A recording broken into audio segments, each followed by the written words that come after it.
This week on The Loud Quiet, Self-Love and Relationships with guest Chaya Garcia. Hey everybody, welcome back to another episode of The Loud Quiet. You know, for those of you that have been longtime listeners, longtime watchers, you may not know that there is a newsletter available to you. And so for those that want to sign up for that newsletter, you can head over to theloudquiet.com and that will be available for you. And there's always a free download there. I'm especially excited about today's episode because we're talking about a topic that, well, actually, we just don't talk about that often in the empty nest. It's relationships. It's dating in the empty nest years. Whether you're married, divorced, dating again, or watching your parents date, this stage of life brings all sorts of new experiences. Yes, we are thrilled to have Chaya Garcia, who is on a mission to change marriage dynamics through training women and men how to love themselves, be honest who's responsible for their own happiness, and educate them on healthy and unhealthy signs of behavior during the dating process. It's never too late to start fresh or reconnect more deeply, and Chaya is here to help us explore what healthy relationships look like in this next chapter. Chaya, welcome to The Loud Quiet. Thank you so much, guys. It is such an honor to be here. Really my pleasure. Well, the honor is ours. And like I mentioned in the kind of the beginning of this isn't something that gets talked about a lot. Sometimes it's maybe even sort of taboo. Oh, you know, dating in that later stage of life, but it's real. There's a lot of factors as to why an empty nester would be dating in this stage of life. What is it that you would say to an empty nester who's seeking to date right now, but frustrated by the dating scene? I would say it's okay. Love is generated from the self first. So at every single age, this is one of the biggest misconceptions. When you ask people, what do you love? Who do you love? They almost always go outside themselves. My cat, my dog, my mom, my kid, right? And that's great. And it's so good to love so many factors and people in life. But the truth is, love is generated from the self. So we can only really love up on someone based on the capacity that we have. And that means that if we don't know how to have a relationship with ourselves and love ourselves first, then it really impacts our relationships. So while the dating world might not be at the best stage ever with apps and superficiality, that's irrelevant to truly seeking out your partner if first your main focus and the relationship that you're building and honoring is with yourself and that powerful self-love. Wow. I love that love up on someone. I like that phrase. That's I can visualize that, and I like that phrase a lot. And just the simple fact of, I don't think I would ever answer the question, what or who do you love, with myself. And yet how often do we hear that, well, you got to love yourself. So But for those empty nesters in the stage that, we're at that are re-entering the dating world, what are some of the red flags that you wish more people would recognize early on when they're on those dates? I think it's really important to recognize addiction. Addiction is very much recognizable during the first date. Just most people don't know to A, look for it, or B, what to look for. So you want to just be so aware of this person because and their behavior and their reliability and predictability, which very much gets impacted if someone has an active addiction. And so you're not looking for someone who's a great buddy, who's a great sex partner, travel partner, loves the same things that you. Your mom's both names were Judy. Like, you're not looking for synchronicities. And that is often what women, especially, and men, go out and they look for. Oh, we both have a kid. And it's like, don't look at the boths. First, just look at the behavior. Does he get super excited when the drink comes? Is he talking more about your body and what he wants to do versus who you are and what he can build with you? Is he talking about his ex in the past and victimhood and he's not really taking full responsibility for where he's at right now? Or is he talking about the present moment and is grounded and with you? You can look at certain things, especially in regards to how their behavior is around where they take you out on the first date, how they talk about certain things, to just start observing this person's character in regards to stability, not synchronicity. What would be some examples of stability that you could give to our listeners out there who are going back into this scary world? Sure. So the first one is 99.9. Let's say, just to make it easy for women, men, you can follow along and also apply yourselves in. Most men won't pursue a woman. So let's say if she's looking, she's ready, right? Either she's no longer married or her husband passed or whatever the situation is, she's going out and she really wants to find the right man, but she doesn't know how or who. Most men won't pursue a woman for two reasons. One, he's not really interested in her, like specifically, uniquely her. Or two, he's just not ready to fully commit and have the capacity for her. You can see that in his form of communication. Does he pursue? And men who are listening, you can see that in yourself. Like, are you really excited that you want this specific woman that you're pursuing, that you put energy and intention into what she needs and wants just to even court her, to see if it's going to work out? So a lot of our energy and intention shows up. And so to make it very, very clear, does his words match his actions, or does her words match her actions? If he says he wants to go out with you, but he never calls and texts, don't call and text him. Let his behavior be the indication. There's some interesting themes that you're bringing up there that actually, to me, almost tie to what you mentioned there at the beginning of loving yourself. It sounds like there's a lot of this of almost self-evaluating. Are you ready to enter this dating scene? When you're working, when you're advising, whether it's men or women, how are you advising them on, let's work on yourself a little bit before you go hit that dating pool? Yeah, I mean, 100%. But it's very hard to push away abuse or disconnection or lack of consistency if you yourself are doing that to yourself. If you're super hard on yourself, if you're super inconsistent with how well you take care of yourself, you not only will allow someone to do that to your life, that is what the synchronicities will feel like and why it feels comfortable and familiar. But just because things are comfortable and familiar doesn't mean they're your person. It means there's a similarity of the way you're treating yourself. And if you weren't in an amazing, healthy state, then you're probably not going to attract from all the people out there another healthy person. And just to be so clear, a healthy person, right? We're all effed up. Everyone is in one circle. We're all effed up. Yes. I just started my own podcast called the 100% Podcast. We're all 100% effed up. And then what makes someone healthy or unhealthy in these two categories is that healthy people will approach their pain to resolve and cope and release. Unhealthy people will distract and numb and run away from their pain. And that's literally the difference between a healthy and an unhealthy person. One person can manage conflict, negative emotions, hard conversations, their pain, and the other one will numb it, distract it, run away from it, avoid it, laugh, overwork, you name it. Do you find that in, because here I'm listening, I'm thinking, okay, yeah, most men probably fall into one side and women into that. But I know, now lines have been crossed so much. Have you seen a change in that the processing of feelings and dealing with pain is showing up more on the male side than it was before? I see it rampant on both sides. It just gets displayed in different ways. So, let's say men will have more of like a porn addiction versus a shopping addiction or an Instagram addiction. Okay. But the truth is they're both completely dissociating from reality or doing behaviors that are very harmful to their sense of self and sense of safety in the world or sense of intimacy in a true healthy way. So, I mean, women will also serial date, like, just date one guy and then another and then and they don't really have a perception of self with like high standards or worth. So again, they're just looking for love, which we all are. But if you don't remember or know that it starts from within, you can keep seeking it out without ever finding it. So I really feel like it's just a rampant thing because American society is constantly through all the marketing now, especially all the marketing has gone online, which is where most people are. Marketing is literally targeted psychologically just to say you're not enough. Like you're not enough. Because if you were enough, you wouldn't need to buy more clothes.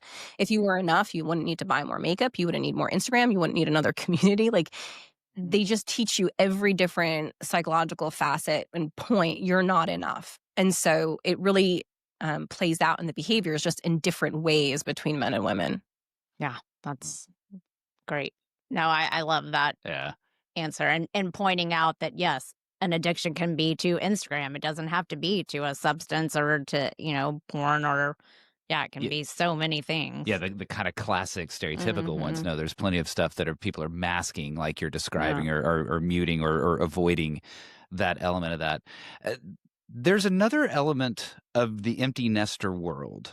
And even if the empty nester themselves aren't the ones that are seeking the dating scene, we're often finding ourselves in that cliched sandwich generation. We're paying attention to our parents and we're paying attention to our kids. And it gets even odder when we're watching our kids or our parents date. What would you say to the empty nester who is maybe got some concerns when they're seeing elements of dating? Let's say the parents. They're a little bit concerned about their parents' approach to dating. It depends if you have a healthy relationship with your parent or not. That's step one. If your parent values your opinion, you can have a conversation that's healthy and maybe productive. You can say, "Hey, mom, hey, dad, can we, is it okay if we talk?" And then they have to give consent. "Yes, I would like to talk to you. Is it okay if we talk about dating?" Then they have to give consent. "Yes, it's okay to talk about dating with you." And once you have 2 levels of consent, whether it's with your kids or your parents, then you know that it's going to be a productive conversation because you're not being forceful or controlling on what you think they should do. And just so you know, codependency is the disease of thinking you know better than other people, right? Let's say wife to her husband who's an addict, like she's the empath, codependent. She's so sweet. She's so productive. She goes for runs, but her husband's like smoking pot 4 times a day, right? Whatever.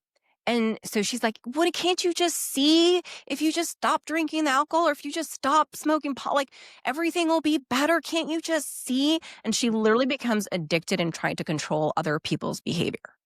It is a real disease. You completely remove and dissociate yourself from your needs. She hasn't slept in weeks. She doesn't eat. It's a real issue. And so first you want to make sure you don't fall into that with your parents. You don't want to fall into being, "I know better, I'm a controller, and if only they change, I'll feel better." So first you have to see if it's a healthy conversation. You get consent. Can we speak? Can we speak about this? And if they say yes, then you can share with them some of the knowledge that you've gained that might benefit them on the issues that are going on in the world. But I think the first step is to feel like they are still adults and they have autonomy, and you can only be as good of a support to someone if you're willing to be objective and allow them their processes. That makes sense.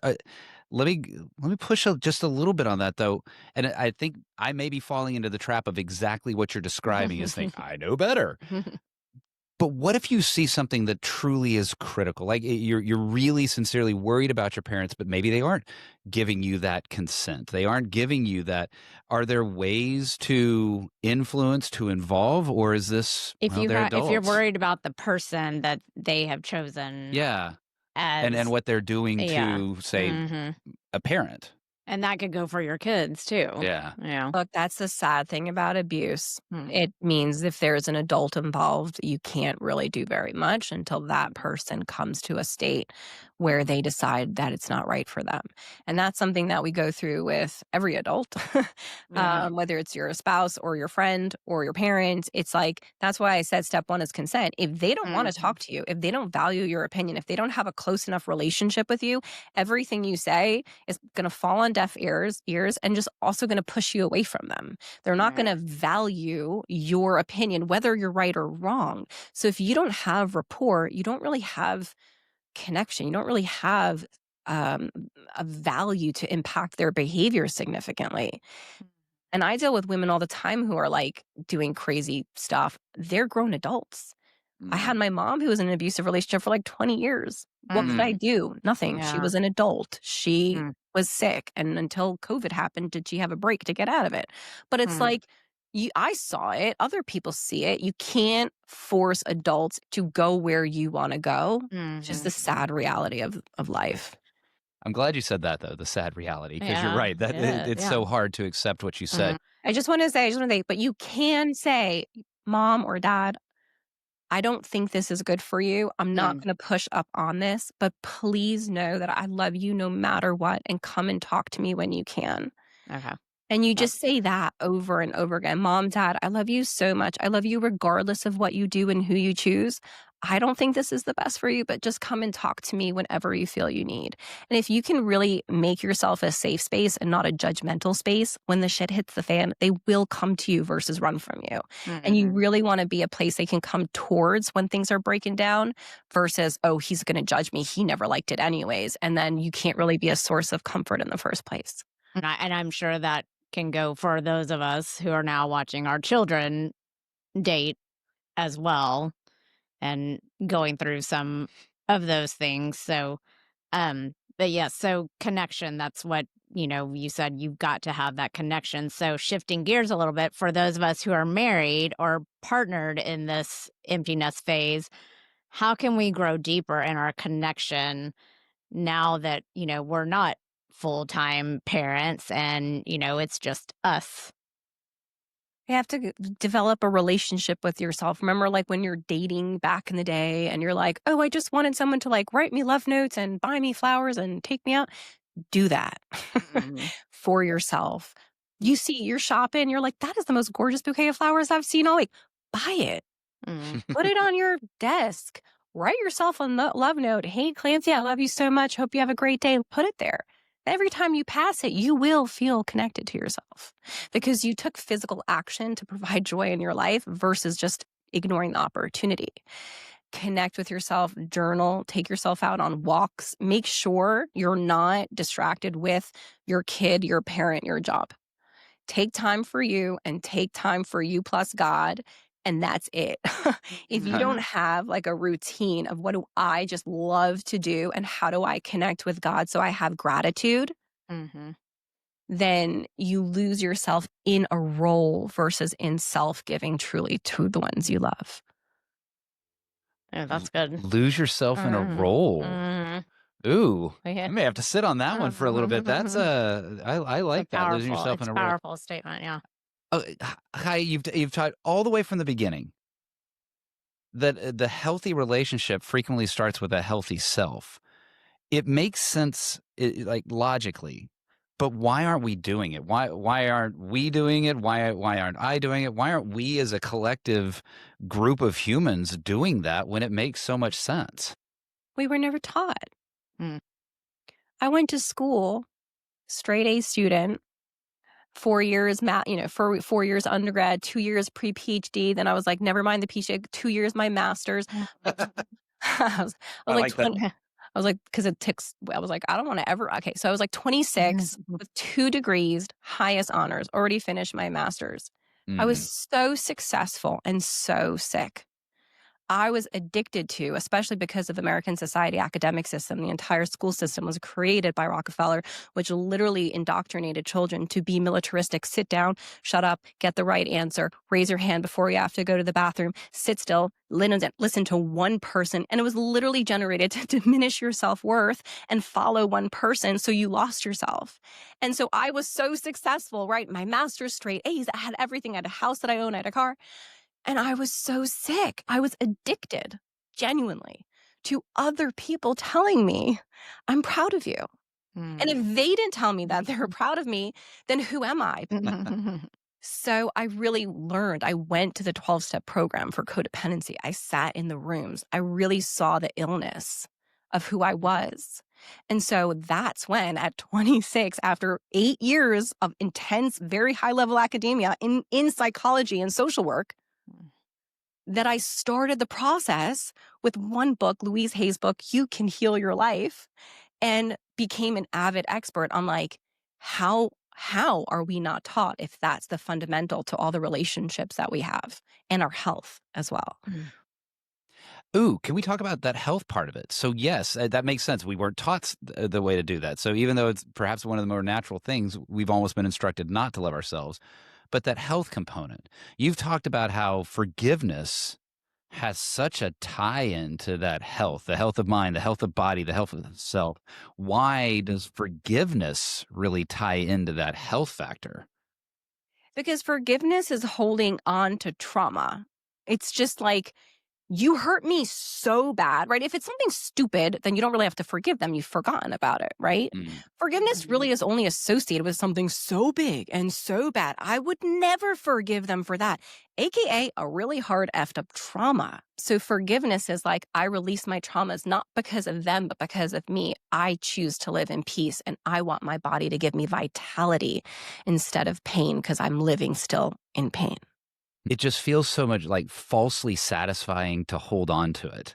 And yet that's not actually what is the better outcome, but there's that almost, well, just errant thought of, but it feels good to be angry at them. I'll show them by clenching to this, whereas they might not even care. But by letting it they're go, not thinking about it. Only you are, and that's what's hurting you. When you do the forgiving. Yeah.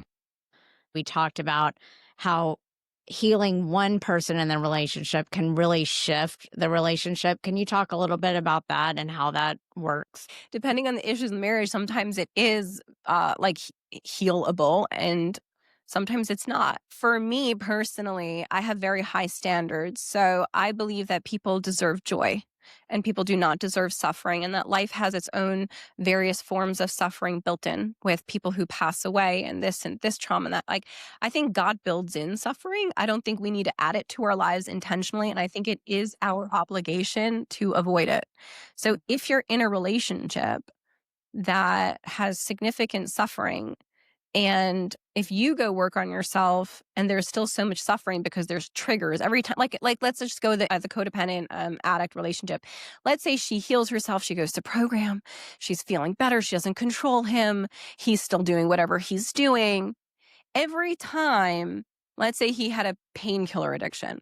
Every time, let's say he hurts his foot and the doctors need to prescribe it, she goes into full panic, and it's not even her fault. It's like full body remembering of all the crazy stuff she went through when he would overdose or drink. It's like, you could stay in that. You could, maybe there's small kids, maybe he's really healthy, maybe he's in recovery. You could. And there's a lot of different factors that you play out. Like, where is he at in his recovery journey? Or you can leave, not because you don't love him, but maybe you don't want your kids going through your trauma reactions and your triggers. Maybe you don't want to go through your trigger reactions because it's been so severe for so long. It depends on who's healing, what are they healing on, if there's kids and all the jam. Yeah. There certainly is a lot of complexity. By the time you've hit kind of the empty nest category, you're usually got several decades under your belt. And there's this perception that I should just have it all together. People feel like they should have figured it all out by this stage, but we haven't. What do you do to help people understand it's okay to recognize you still have work, and it's okay to be working on yourself now? I think we always have work. I don't think we're ever done work. Work, like as Tony Robbins says, I'm sure he didn't create this, but if you're not living and growing, you're dying. So it's like, if you're alive, you're meant to grow, and growth comes with ups and downs. That's also like, when you're alive, you have ups and downs, up and downs. That's how God created us. And when you're not alive, it's like a straight line. Like, you don't want to have everything figured out and straight. But I think the most important thing is to have grace and goals. So you have massive grace on yourself. I'm doing the best I can based on what I was taught, what I learned, what my parents were able to teach me, based on who my spouse was. Like, I have so much grace for who I am right now. And also, I'm going to set goals for myself. So maybe I want to learn about self-love. So I'll go buy Louise Hay's book, or I'll buy Chaya's book, or I'll take a course. Or maybe I want to learn about addiction because I'm struggling behind closed doors with something I'm so not proud of. And I'm just going to go to AA and see for free and anonymous what the rooms look like, and push, like, have massive grace, be gentle and kind and close to yourself, because it's you that you're working on. And then have a goal, like a set goal of, I want to lose weight, not just hypothetically. I'm going to start going to the gym every Monday and Thursday at the yoga class that I've always been thinking of.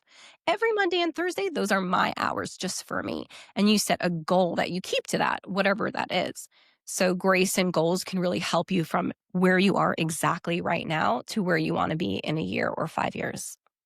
I love that you put the grace in there with it, because so often we just hear set your goals. But I love the part about, yes, give yourself grace, though, to be able to then meet some of those goals. Yeah. This idea of not only were we not instructed on how to love ourselves first, we were instructed the exact opposite and put inside of a system of breaking away from learning how to love oneself, and that loving oneself is really the core competency, if you will, the core factor of being ready and being able to engage in a healthy dating relationship, which is something that if you're dating in that empty nest years, that is a very challenging thing to find. Hi, if folks wanted to get to know more about you, the principles you teach, perhaps continue to work on themselves in this phase of life, what's the best way for them to learn more?